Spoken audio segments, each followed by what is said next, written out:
사도행전 27장 27절부터 44절까지 신약성경 235면입니다. 저 한 절씩 교독하도록 하시겠습니다. 천천히 우리 생각하면서 좀 읽으면 좋겠습니다. 14흘째 되는 날 밤에 우리가 아드리아 바다에서 이리저리 쫓겨가다가 자정쯤 되어 사공들이 어느 육지에 가까워지는 줄을 짐작하고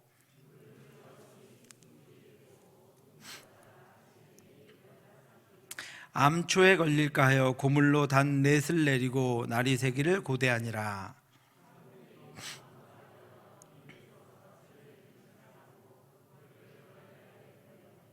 바울이 백부장과 군인들에게 이르되 이 사람들이 배에 있지 아니하면 너희가 구원을 얻지 못하리라 하니, 날이 새어가매 바울이 여러 사람에게 음식 먹기를 권하여 이르되 너희가 기다리고 기다리며 먹지 못하고 줄인 지가 오늘까지 14흘인즉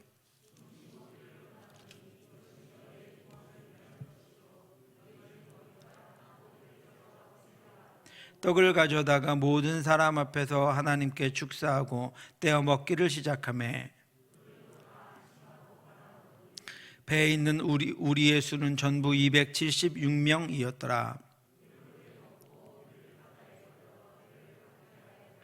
날이 새며 어느 땅인지 알지 못하나 경사진 해안으로 된 항만이 눈에 띄거늘 배를 거기에 들여다 댈 수 있는가 의논하노.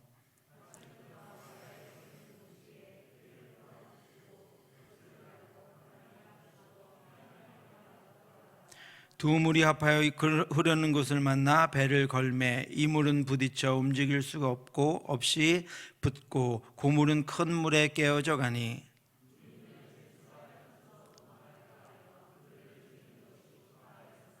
백부장이 바울을 구원하려 하여 그들의 뜻을 막고 헤엄칠 줄 아는 사람들을 명하여 물에 뛰어내려 먼저 육지에 나가게 하고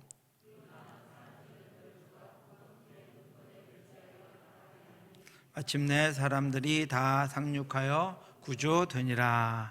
아멘.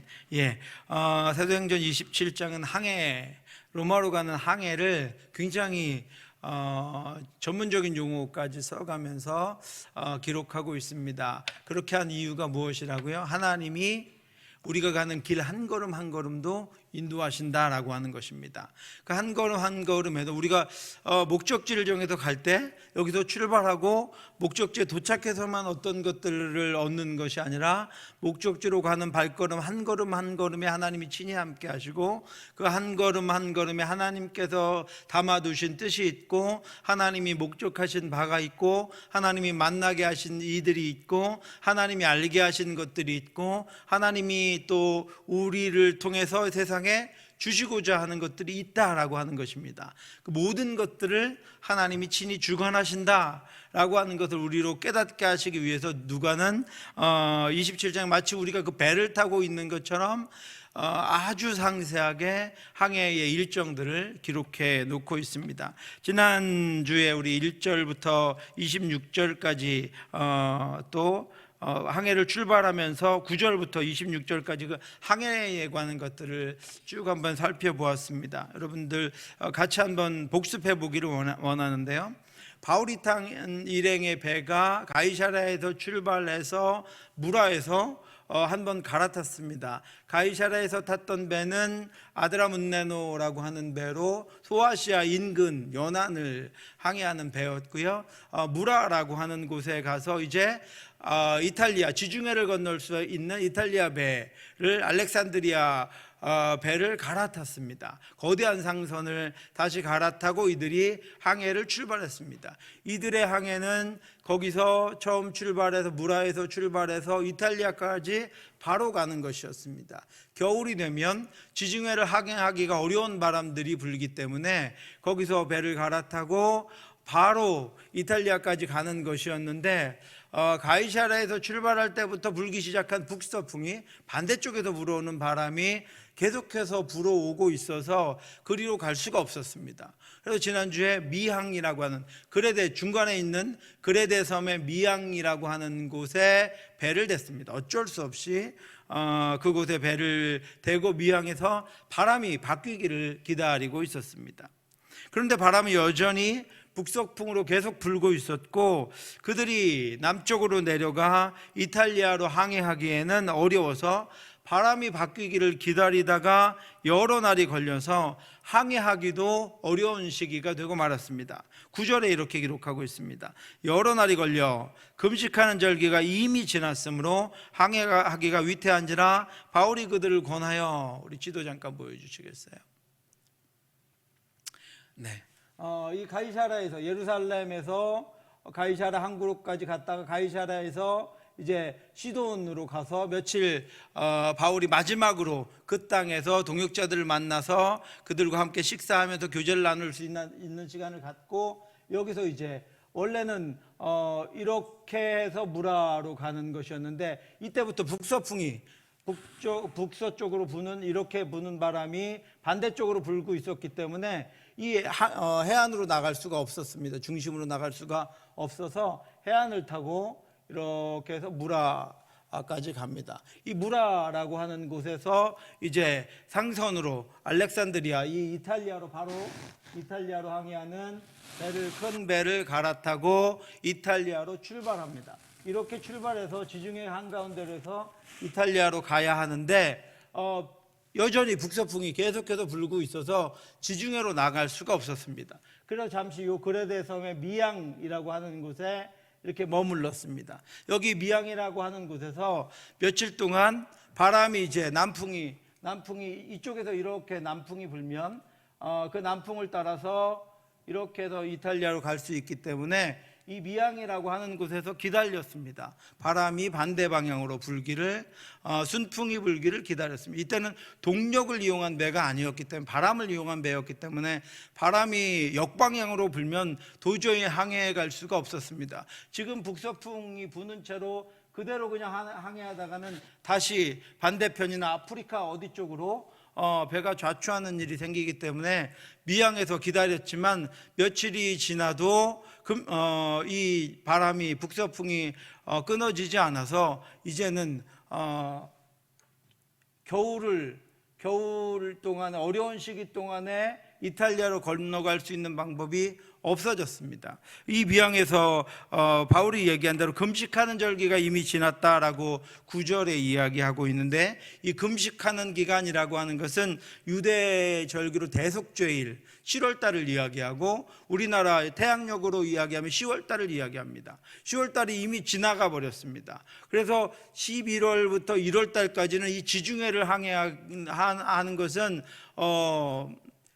정말 죽는 것과 같은, 그래서 항해 금지 기간입니다. 어느덧 항해 금지 기간이 돼서 그 기간 동안에 이 지중해를 건널 수가 없게 되어버렸습니다. 그래서 결국은 이 지중해를 건너는 것은, 이탈리아로 가는 것은 포기하게 되는 그런 상황이 돼 버렸습니다. 겨울 전에 로마로 도착해야 했는데 이제는 바람을 기다리다가 도저히 겨울 전에는 로마로 갈 수가 없어서 이 섬 어디에나 어디 육지에 머물러야 하는 상황이 되어버렸습니다.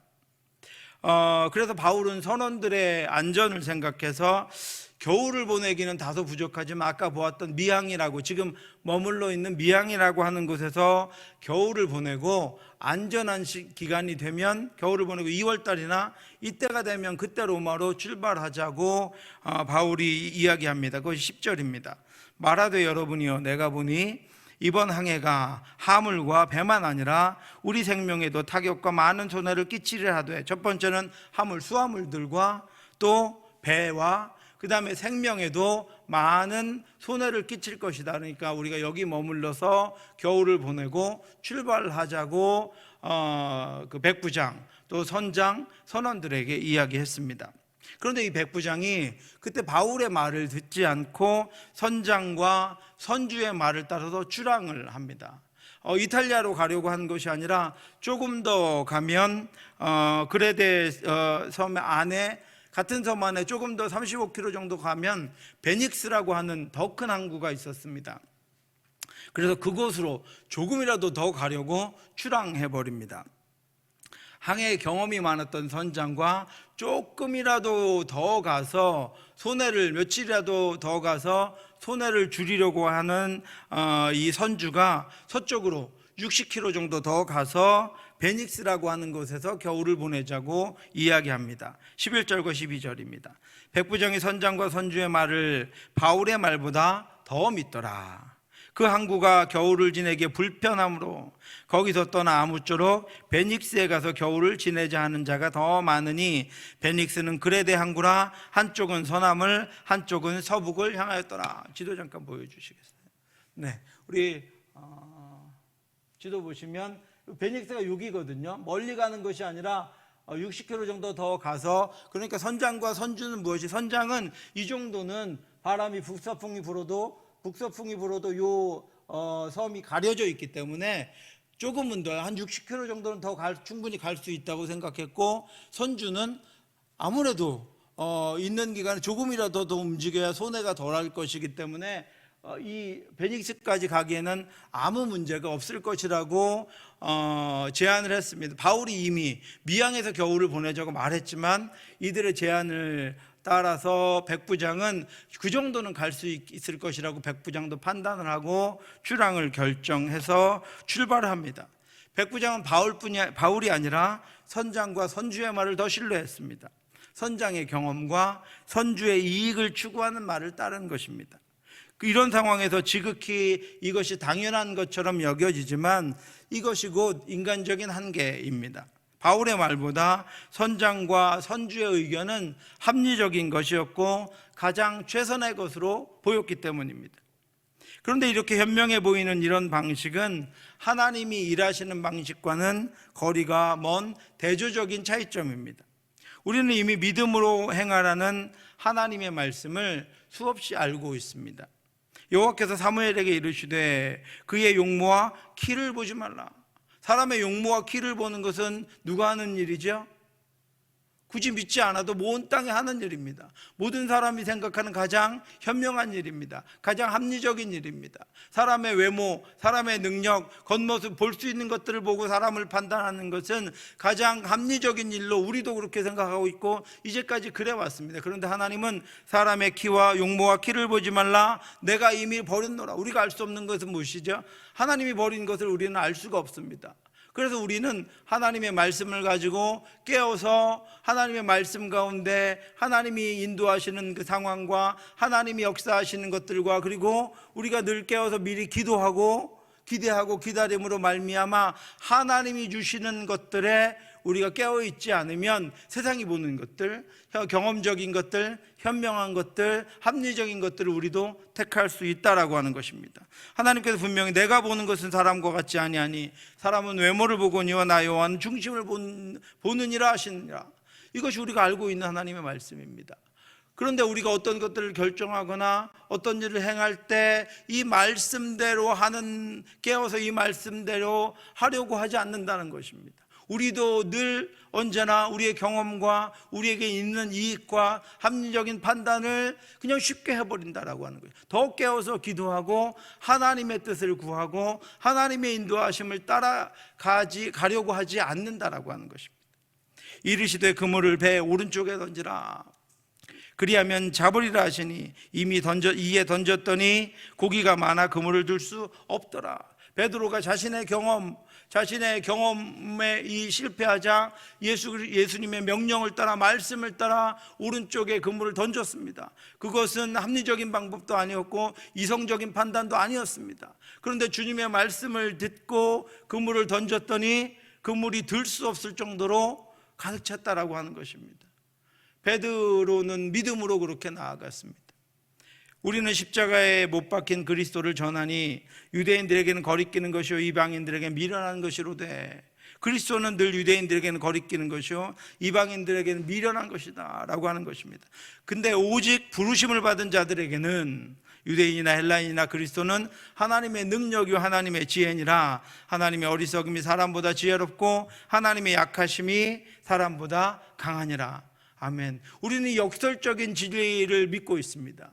우리는 세상에 믿지 않는 것들을 우리의 진주, 우리의 보배로 믿고 있습니다. 역설적인 예수 그리스도, 세상에 약한 것처럼 보이고 미련한 것처럼 보이는 하나님의 말씀, 하나님의 능력, 복음을 믿고 듣고 우리가 들고 이 땅을 살아가고 있습니다. 그러므로 우리의 앞에 놓여있는 어떤 판단을 할 때, 어떤 결정을 할 때 우리는 마땅히 하나님의 말씀대로 판단해야 합니다. 하나님의 말씀을 따라가야 합니다. 이 땅에 합리적으로 보이는 것들, 경험적으로 보이는 것들, 이익을 주는 것으로 보이는 것들을 일단 우리가 그런 것들을 쉽게 따라갈 것이 아니라 충분히 기도하고 함께 하나님이 원하시는 것들을 찾아 나가서 결정하고 그 길로 나아가야 한다라고 하는 것입니다.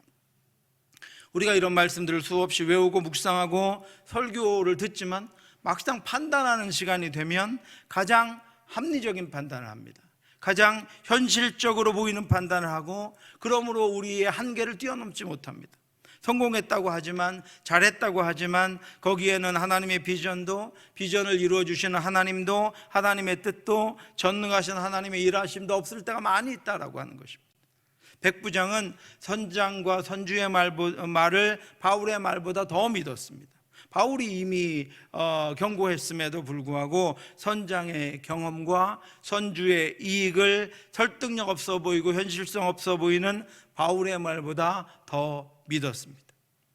12절을 보시면 선장과 선주뿐 아니라 아무쪼록 베닉스에 가서 겨울을 지내자 하는 자가 더 많으니라고 기록되어 있습니다. 선장과 선주뿐 아니라 어떻게든지 더 큰 항구 도시인 베닉스에 가서 겨울을 보내야 미양보다는 더 편안하고 안전한 겨울을 보낼 수 있을 것이라고 생각하는 선원들이 훨씬 더 많이 있었습니다. 사람들은 불편하고 작은 미양을 떠나서 편안하고 안전하고 큰 베닉스를 선망했고 선장과 선주 그리고 백부장은 베닉스를 선택했습니다. 사람들은 자신이 불편해지는 것을 참지 못하고 더 편한 곳으로 가려고 합니다. 믿음의 사람들도 그렇습니다. 결정 단계에 가서는 자신들의 뜻과 다르고 합리적이지 않다고 하나님의 말씀을 전하는 영적인 지도자들의 말을 따르지 않습니다. 그런데 때마침 부드러운 남풍이 불어요. 이제까지 북서풍이 강하게 불었는데 마침 부드러운 남풍이 불기 시작했습니다. 그것은 그들의 말이 맞다, 합당하다라고 여기게 해주는 환경으로 적용되었습니다. 남풍이 순하게 불매 그들이 뜻을 이룬 줄 알고 닷을 감아 글에 대해 해변을 끼고 항해하더니, 그래서 그들이 거 봐라, 더 충분히 갈 수 있지 않나, 이 정도면 우리가 역풍이 불어도 60km는 갈 수 있는데 이제 남풍까지 부니 우리가 가는 길은 너무 쉬워졌다라고 그렇게 생각하며 닷을 감고 돛을 올리고 그리고 항해를 시작했습니다. 베닉스까지 더 항해하는 것이 더 안전하고 편안한 겨울을 보낼 수 있을 뿐 아니라 더 이익을 가져올 것이라는 이들에 대해서 미양에 머무는 것이 더 안전한 것이라고 바울이 경고하자 절묘하게도 그동안 불던 북서풍이 잔잔해지고 항해하기에 딱 좋은 잔잔한 남풍이 불기 시작했습니다. 그들은 자신의 뜻이 이루어진 줄 알고 출항했습니다.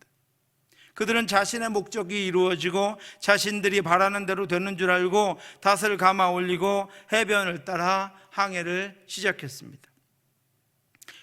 그래서 순한 남풍이 부는 동안 백부장도 선장도 선주도 그리고 베닉스로 가자고 했던 이들도 자신들의 결정이 옳았다고 생각하며 베닉스에서 보낼 편안한 겨울을 기대하고 있었습니다.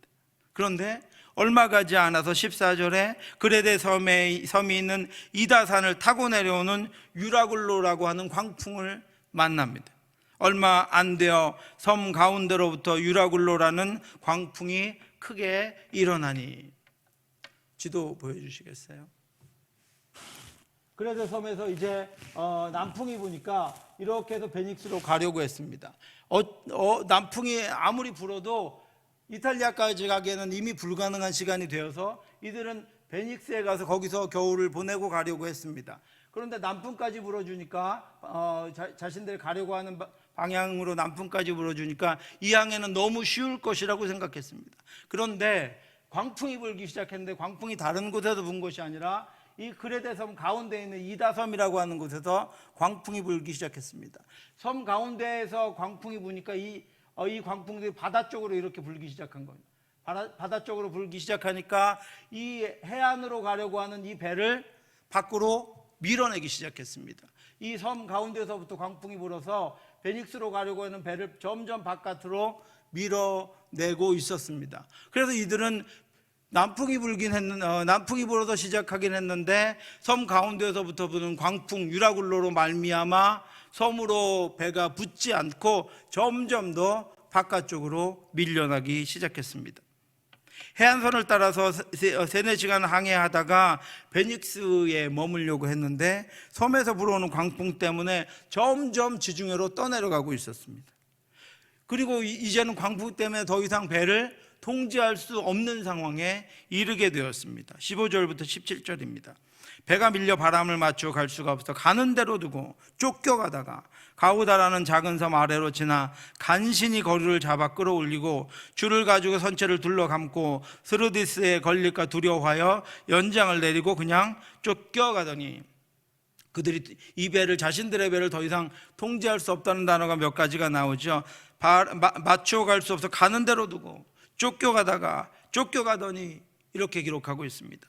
배는 광풍으로 인해서 떠내려가다가 베닉스에서 35km 정도 떨어진 이제 마지막 남은 섬 가우다라고 하는 작은 섬 아래를 지나게 되었습니다.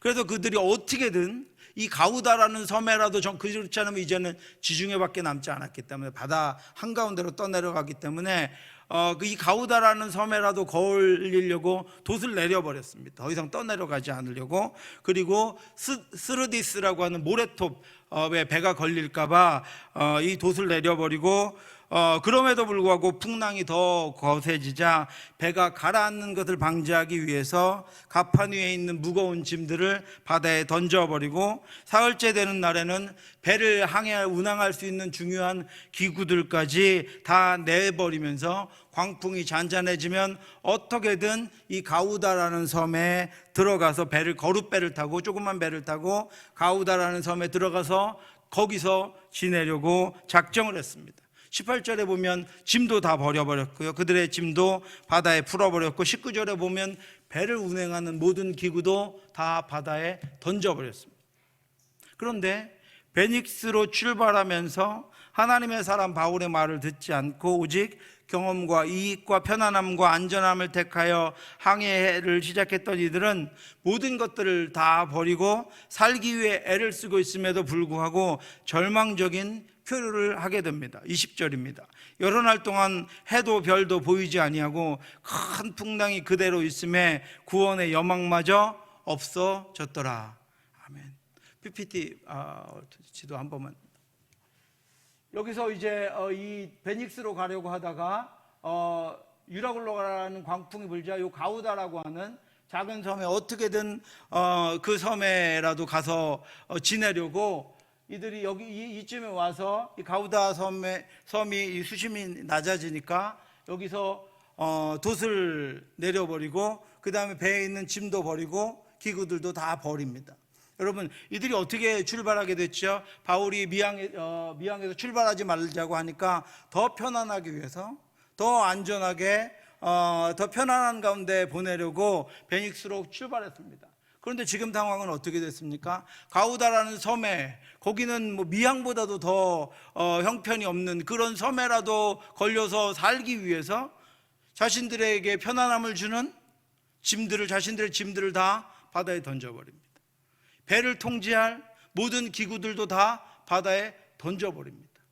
조금이라도 더 편안함, 조금이라도 더 그 이익을 얻기 위해서 그들이 경고하는, 바울이 하나님의 사람이 경고하는 길을 떠났다가 이제는 자신들의 개인 짐들도 다 버려버리고 배를 통제하는 것들도 다 바다에 자기 스스로 던져버리고 이제는 살 길만을 찾는 그런 신세가 되어버렸습니다.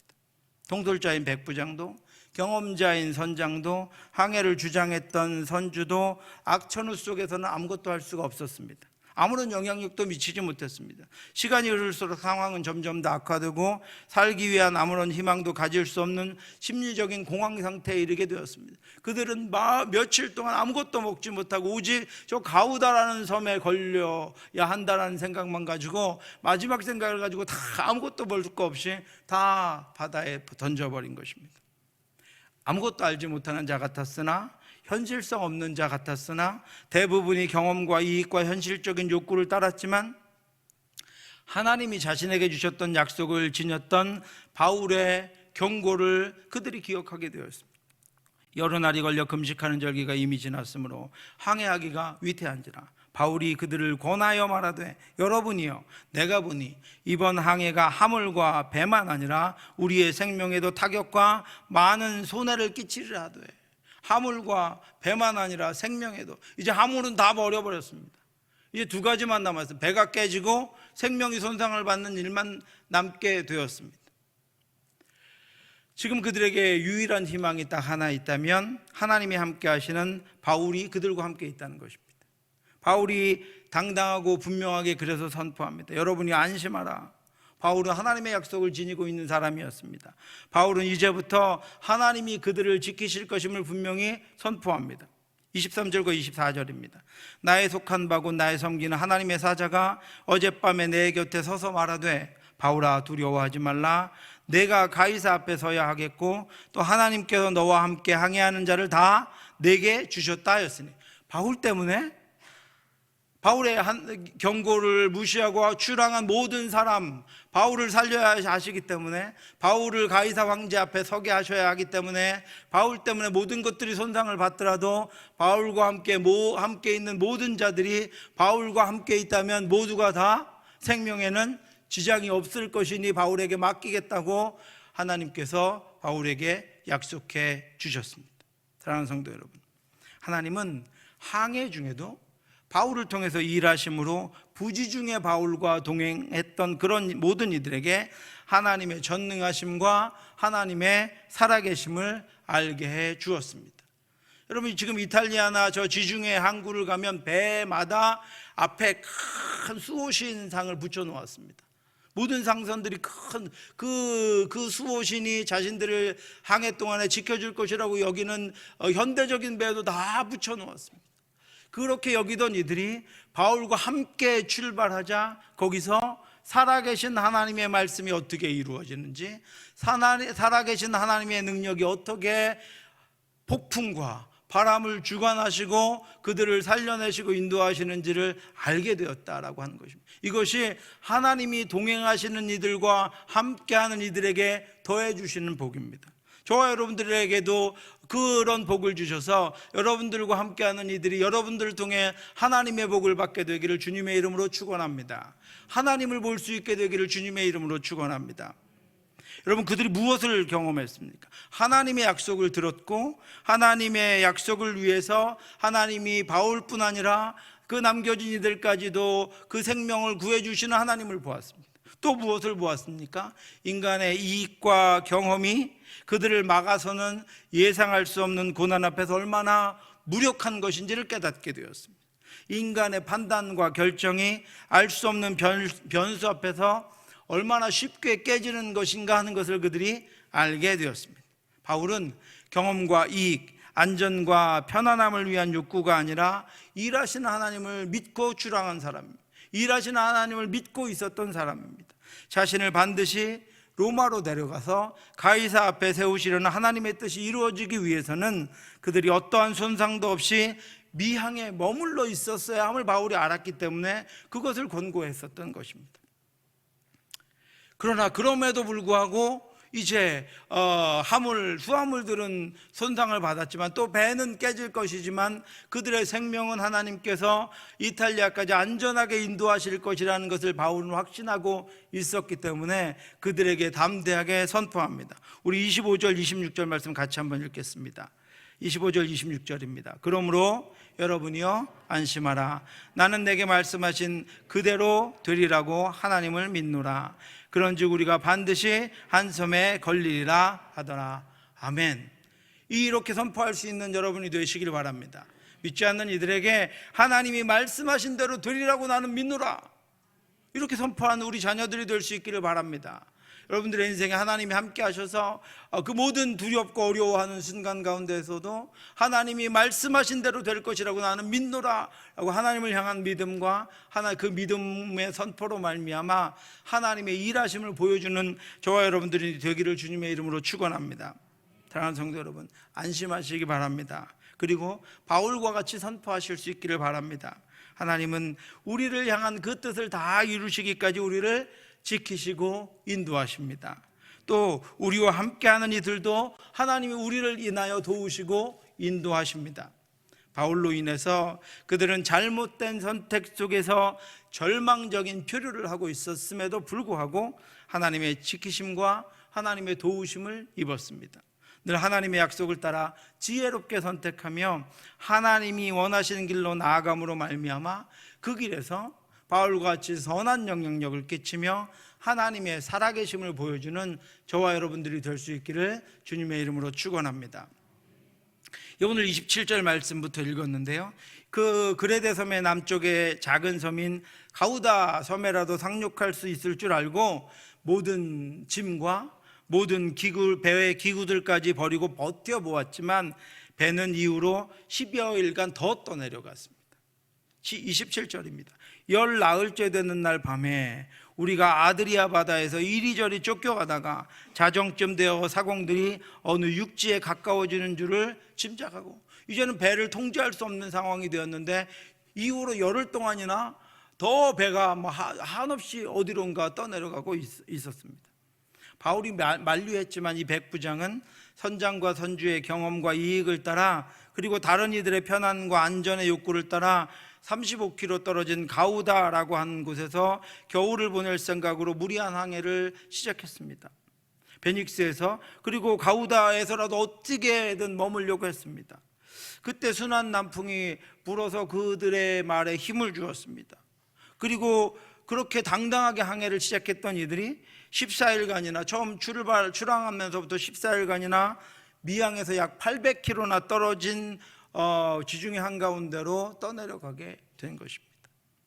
이제야 그들은 바울의 말을 믿었습니다. 그러므로 여러분이 안심하라.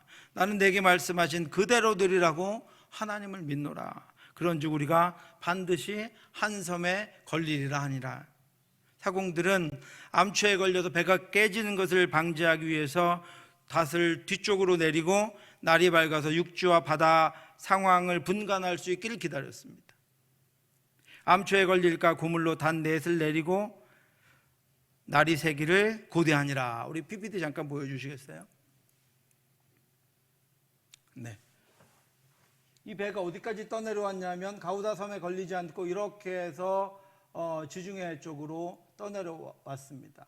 후에 멜리데 섬이라고 알려지게 되는데 선원들이 보니까 항해 경험이 많아서 보니까 배가 점점 바닷소리, 파도소리랑 이런 이거를 아무것도 깜깜해서 아무것도 보이지 않는데 파도소리나 바람소리나 이런 것들을 들으니까 육지에 가까워 있다라고 하는 것을 이들이 깨닫게 되었습니다. 그래서 그들이 그들의 경험으로 육지에 가까워 왔다는 것을 깨닫게 되었기 때문에 지금은 아무것도 안 보이니까 날이 새면 육지가 어디인가 있을 것이다라는 것을 생각하고 밤이 새도록 이제 밤이 지나서 밝아지면 육지를 분간하고 그쪽에 어떻게든 그들이 그쪽에 이제 정박하기로, 그곳에서 지내기로 생각하고 밤을 보내게 되었습니다. 그렇게 그들이 날이 새기를 기다리고 있었는데 믿음을 선포한 바울과 일행들에게 첫 번째 어려움이 닥쳐옵니다. 여러분, 오늘 설교의 제목이 무엇이죠? 배안의 위기입니다. 밖에서 어떤 어려움이 닥친 것이 아니라요, 밖에서 위기가 닥친 것이 아니라 그들이 함께 머물던 배 안에서 첫 번째 위기가 일어납니다. 육지가 가까웠음을 안 사공들이 밤새 배 안에 그대로 기다리고 있다가는 또 만약에 풍랑이 거세지거나 배가 파선하면 위험을 거기서 그냥 고스란히 죽을 수도 있을 것이라는 생각이 그들에게 들었습니다. 그래서 그들이 몰래 비상용 조그만 거룻배를 바다에, 원래는 배 위에 올려놓았는데 몰래 바다에 내려놓고 자기들만, 육지가 이미 가까워졌기 때문에 그 밤에 거룻배를 타고 육지로 가려고 시도합니다. 30절입니다. 사공들이 도망하고자 하여 이물에서 닷을 내리는 채 하고 거룻배를 바다에 내려놓거늘. 바울의 말대로 14일이나 지중해를 떠다니던 자신들의 배가 어두워져서 보이지는 않지만 육지가 가까워졌음을 알았을 때 그들은 바울의 말을 기억했어야 했습니다. 그 말을 그때까지 끝까지 믿었어야 했습니다. 바울이 안심하라고 했습니다. 그리고 그들에게 두 가지를 말해 주었습니다. 하나는 배가 반드시 한 섬에 걸린다는 것입니다. 그래서 그들은 육지가 있음을 알게 되었습니다. 그런데 바울의 말은 그것뿐이 아니었습니다. 또 다른 한 가지를 22절에 이렇게 선포했습니다. 내가 너희를 권하노니 이제는 안심하라. 너희 중 아무도 생명에는 아무런 손상이 없겠고 오직 배뿐이더라. 생명에 아무런 손상이 없겠다고 했습니다. 그런데 그들이 정작 육지에 가까워졌음을 알자 이 배에 관해서 가장 잘 알고 끝까지 배를 육지까지 안전하게 인도해야 하는 선원들이, 그 경험이 많고 이제 그들의 모든 것들을 가지고 있는 선원들이 자신들만 살려고 두려움 때문에 그 밤을 지낼 수가 없어서, 기다릴 수가 없어서 몰래 거룻배를 내려놓고 자신들만 배를 타고 육지로 나아가려고 시도합니다. 바울은 분명히 누구의 생명에도 손상이 없을 것이라고 했습니다. 아무도 생명에 손상을 당하지 않을 것이라고 했습니다. 아무리 높은 파도가 치고 풍랑이 일어도 하나님이 약속하셨으니 모두가 안전할 것이라고 했습니다. 그런데 선원들은 그 밤을 기다리지 못했습니다. 그들은 자신들만 살 길을 찾아 도망가려고 했습니다. 그들은 닷을 내리는 척하고 몰래 거룻배를 바다에 내려놓았습니다.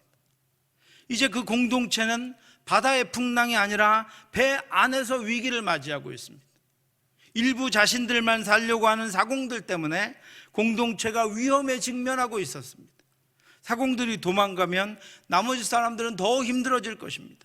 더 많은 어려움을 겪게 될 것입니다. 노련한 사공들은 어려운 시기에 꼭 필요한 이들입니다. 그런데 그들이 자신들만을 위해서 도망하려고 하고 있습니다. 풍랑과 표류 가운데 인간이 할 수 있는 일을 다 잃고 오직 믿음으로 하나님의 약속과 일하심만을 바라야 하는 그 시기에 모두가 하나 되어 하나님의 역사하심을 바라고 그들 모두가 안전하기를 바라야 하는 그 시기에, 힘을 합쳐 모아야 하는 그 시기에 그들을 지휘하게 된 바울은 사공들의 의도를 간파하였습니다. 그래서 단호하게 그들의 악한 시도를 끊고 모두가 하나님의 약속을 따라갈 수 있도록 결단을 내립니다. 31절과 32절입니다. 바울이 백부장과 군인들에게 이르되 이 사람들이 배에 있지 아니하면 너희가 구원을 얻지 못하리라 하니 이에 군사들이 거룻줄을 끊어 떼어 버리니라. 오직 말씀만을 의지한 이런 단호한 결단이 그들 안에 일어날 위기를 해결했습니다. 아침에 일어나서 이 바다보다 육지가 너무 멀면 거룻배라도 타고 가야 합니다. 그때는 정말로 그들의 생명을 지켜줄 그런 배입니다. 그런데 사공들이 그것들을 타고 먼저 가려고 했기 때문에 바울은 단호하게 하나님의 말씀만을 믿고 그 캄캄한 밤에 거룻배를 다 끊어버립니다. 그리고 떠나보냅니다. 이제 믿을 것은 무엇밖에 없죠? 하나님의 말씀밖에 없습니다. 이제 그들은 온전히 하나가 되어 그 일을 감당할 수밖에 없습니다. 사공들은 탈출하려던 거룻배를 묶고 있던 거룻줄이 끊어져서야 바울과 함께 하게 되었습니다. 그들 스스로 자신들만 살려고 했던 마음을 버리게 되었습니다. 자신들의 욕망과 악한 의도들이 끊어져 그들은 하나님의 구원을 받게 되었습니다. 악한 의도가 무산되고 자신들을 살릴 수 있을 것이라고 여겼던 거룻배가 바다에 다 떠내려가고 이제 남은 것은 하나님이 인도하시는 것만을 기대할 수밖에 없게 되자 그들이 하나님의 말씀으로 하나님이 약속해 주셨던 하나님의 약속 안으로 들어가게 되었습니다. 사랑하는 성도 여러분, 많은 사람들이 복음을 거부하고 복음에 저항하고 구원 밖에 있다가 그들이 인생에 의지하던 거대한 배가 깨지고 그들을 겨우 구원해 줄 것 같았던 거룻줄이 끊겨 거룻배마저 떠내려간 후에야 비로소 주님께 돌아옵니다. 그래서 오히려 끊어짐이 구원이요, 실패가 은혜요, 모든 것들이 떠내려가면 하나님의 충만한 은혜가 임하는 기회입니다. 여러분, 그렇지 않습니까? 우리가 겨우겨우 이것을 놓치면 죽을 것 같은 것들을 놓치고 마서야 우리는 살아계신 하나님을 바라보게 되고 우리의 믿음은 그 안에서 견고하게 되고 그리고 우리는 비로소 하나님의 살아계심과 하나님의 약속의 성취를 보게 됩니다. 이제 그들은 더 의지할 것이 없자 바울에게 순전하게 순종했습니다. 그리고 바울에게 주셨던 하나님의 약속이 그들에게도 이르게 되었습니다. 인생의 거룻줄을 아직도 잡고 있는 이들을 위해서 여러분 기도해 주시기 바랍니다. 그것이 끊기고 그들이 주께로 돌아오는 역사가 있기를 주님의 이름으로 축원합니다. 그것들을 위해서 여러분 기도해 주시기 바랍니다. 그 마지막 거룻줄이 끊겨서 주님께 나아오는, 주님께로 돌아오는 은혜의 역사가 있기를 하나님 인도하여 주시옵소서. 그래서 그 인생을 더 귀하게 여겨 주시옵소서. 그 인생을 주께로 인도해 주시옵소서. 거룻줄이 아니라 온전한 하나님의 은혜의 성에 도달할 수 있도록 하나님 그 인생 가운데 함께 해 주시옵소서. 여러분, 붙잡고 있는 것이 있습니까? 저와 여러분이 탄 이 구원의 배 곳곳에 비상시에 타고 도망할 거룻배들을 주렁주렁 달고 있다면 우리는 그것들을 끊어버리고 하나님이 주신 구원의 삶, 자녀의 삶에 집중해야 합니다. 하나님께만 집중해야 합니다. 주님과 동행하는 인생의 항해에 거룻줄을 끊고 오직 주님만 향하는 저와 여러분들 되시기를 주님의 이름으로 축원합니다. 바울은 그들에게 다시 한번 하나님의 구원을 선포하고 마치 예수님이 갈릴리에서 지친 제자들을 먼저 먹이신 것처럼 그들에게 이른 이제 구원을 누리게 하시기 위해서 지친 육신을 돌볼 것을 명령하십니다. 33절과 34절입니다. 날이 새어가매 바울이 여러 사람에게 음식 먹기를 권하여 이르되 너희가 기다리며 먹지 못하고 줄인 지가 오늘까지 열나흘인즉 음식 먹기를 권하노니 이것이 너희의 구원을 위하는 것이요 너희 중 머리카락 하나도 잃을 자가 없으리라 하고. 아멘.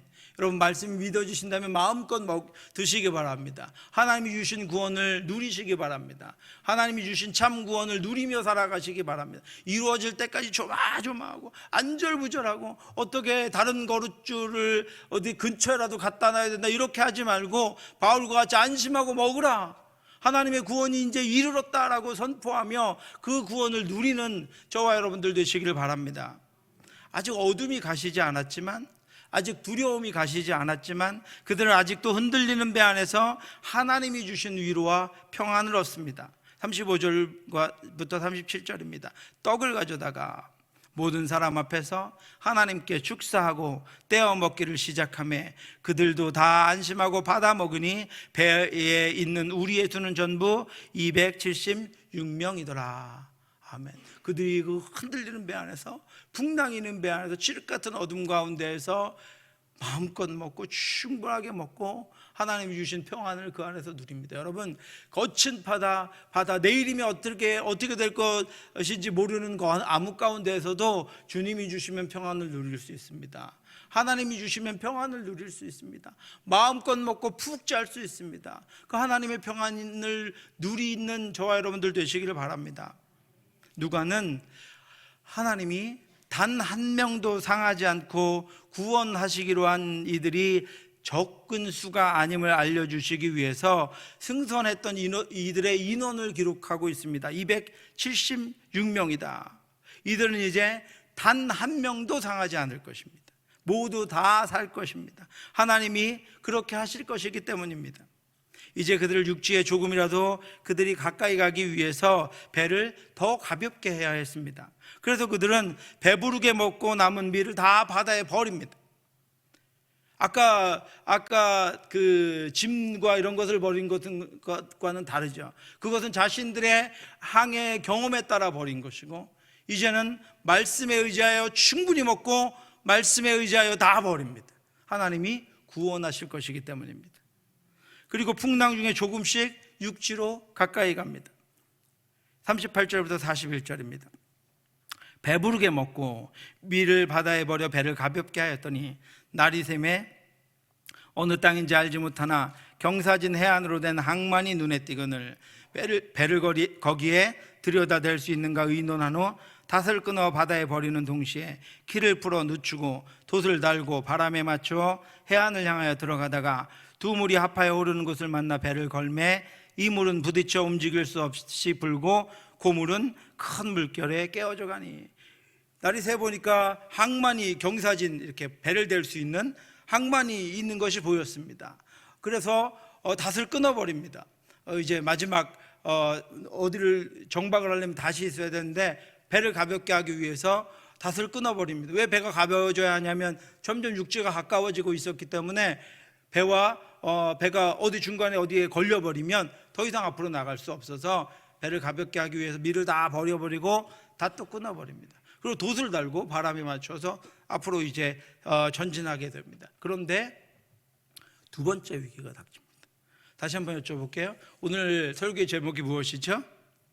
배 안의 위기. 이 두 번째 위기도 배 밖에서 일어난 위기가 아니라 배 안에서 그들 사이에 일어난 두 번째 위기가 닥칩니다. 큰 배가 해안으로 가까이 가다가 이 뱃머리가 점토에 박혔습니다. 그러니까 뱃머리는 움직이지 않고 두 물결이 합쳐오니까 뒤만 이렇게 계속 심하게 흔들리니까 배가 점점 깨지기 시작했습니다.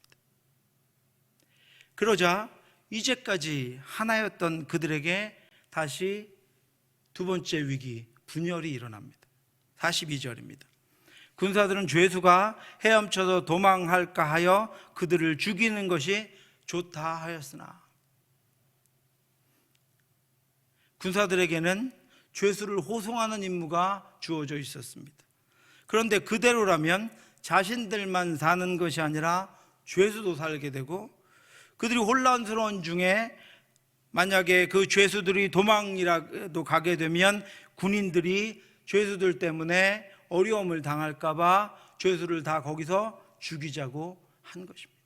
그런데 42절 말씀은 37절 말씀과 대조가 됩니다. 그들이 그 전까지 어떻게 했죠? 떡을 떼고 축사하고 함께 먹고 하나가 되었습니다. 한 운명 공동체였고 하나님의 말씀의 약속 안에 한 공동체였습니다. 그런데 그들이 이제 살 기회를 얻자 군인들이 죄수들을 죽이자고 하는 것입니다. 그렇게 되면 이제까지 하나였던 이들이 가장 위태로운 순간에, 힘을 합쳐도 서로 살아야 하는 순간에 신분 때문에 서로 나누어지게 되고 사륙이 일어나게 되고, 그들을 위해 일하시는 하나님의 약속이 인간들에 의해 깨지게 됩니다. 하나님 어떻게 하셨죠? 한 생명도 아무도 손상받지 않을 것이라고 하셨습니다. 군인들은 자신들의 임무를 위해서 하나님의 약속을 깨뜨리려고 하고 있는 것입니다. 두 번째 위기가 그들의 관계 안에서 일어납니다. 신분적인 차별로 일어납니다. 군인들이 같이 살려고 하지 않고 자신들의 임무를 지키려고 하는 것에서 일어납니다. 갑자기 나눔과 분열이 그들 안에 발생하게 됩니다. 그런데 그때 백부장이 자신들 모두를 향한 하나님의 약속을 지켜냅니다. 43절과 44절입니다. 백부장이 바울을 구원하려 하여 그들의 뜻을 막고 헤엄칠 줄 아는 사람들을 명하여 물에 뛰어내려 먼저 육지에 나가게 하고, 그 남은 사람들은 널조각 혹은 배물건에 의지하여 나가게 하니 마침내 사람들이 다 상륙하여 구조되니라. 아멘.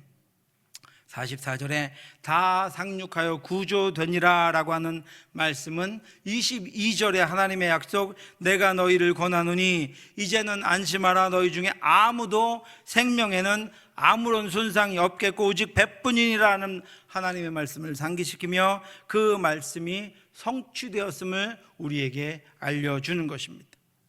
그들은 배 안에서 일어난 첫 번째 위기인 불신앙에서 오는 이기심과 두 번째 위기인 분열을 이겨내고 마침내 다 상륙되어 구조되었습니다. 다 로마까지 가게 되었습니다. 사랑하는 성도 여러분, 끝까지 온전히 말씀만 붙잡고 살아가시기 바랍니다. 하나님의 약속은 다 상륙되어 구조되리라는 그 말씀처럼 우리에게 온전하게 이루어질 것입니다. 믿음으로 기대하고 기도하고 기대하고 기다리며 살아가는 저와 여러분들이 됨으로 말미암아 우리 때문에, 나 때문에, 우리 안에서 일어나는 위기 때문에 하나님의 말씀이 이루어지지 않는, 하나님의 말씀이 우리를 통해 성취되지 않는 그런 불행한 결과, 그런 불의한 결과가 우리 안에 있는 것이 아니라 우리 안에 일어나는 여러 가지 어려움들을 우리가 하나님의 사랑과 하나님의 말씀으로 이겨내고 극복해내고 하나 되어 나감으로 말미암아 그 하나님의 신령한 말씀이 우리를 통해 이 땅 가운데 이루어질 뿐 아니라 저와 여러분들을 통해 구원하시고자 하는 이들까지 주께로 온전히 나아와 하나님 앞에 다 상륙되어 구조되는 은혜의 역사가 저와 여러분들에게, 저와 여러분들의 가정에, 그리고 우리 교회에 넘쳐나기를 주님의 이름으로 축원합니다. 기도하겠습니다. 하나님 아버지, 은혜를 감사합니다. 우리 가운데 함께 하시고 아버지, 오늘도 말씀 가운데 인도해 주셔서 우리의 항해가 하나님의 말씀을 따라 나아가기를 원하시는 하나님의 음성을 듣습니다. 주여, 우리 뜻대로 가지 않게 하시고 깨어 하나님의 말씀을 분별하여 하나님이 원하시고 기뻐하시는 대로 나아가게 하여 주시옵소서. 이성적으로, 경험적으로, 이익으로, 아버지 윤리적으로 판단하는 것이 아니라 하나님의 말씀만을 붙잡고 그 언약이 나아가는 방향으로 나아갈 수 있도록 우리가 항상 기도하며 기대하며 기다리게 하여 주시옵소서. 우리 안에 하나님 아버지여, 각자가 가지고 있는 욕망과 이기심이 발휘되지 않도록 하나님 인도하여 주시옵시고, 하나님의 성령의 능력으로 그것들이 막아지게 하여 주시옵시고, 분열이 일어나지 않게 하여 주시옵시고, 하나님의 사랑의 능력으로 그 말씀으로 우리의 모든 나누는 것들이 파괴될 수 있도록 하나님 역사하여 주시옵시고, 하나님 아버지 떡을 떼며 하나 되는 성령의 공동체, 하나님의 공동체로, 주의 공동체로 우리가 하나님과 함께 동행하며 이 믿음의 항해를 함으로 말미암아 우리가 모두가 다 그 은혜로운 하나님의 나라에 상륙하여 다 구조되는 은혜의 역사가 우리 가운데 나타나도록 하나님 인도하여 주시옵소서. 지금은 우리 주 예수 그리스도의 은혜와 우리를 사랑하신 하나님의 크고 넓으신 사랑하심과 성령의 교통하심이 하나님의 말씀을 따라가 하나님이 원하신 것들을 이루어드리기를 원하는 사랑하는 성도들 머리 위에 지금부터 영원토록 함께 있을지어다. 아멘.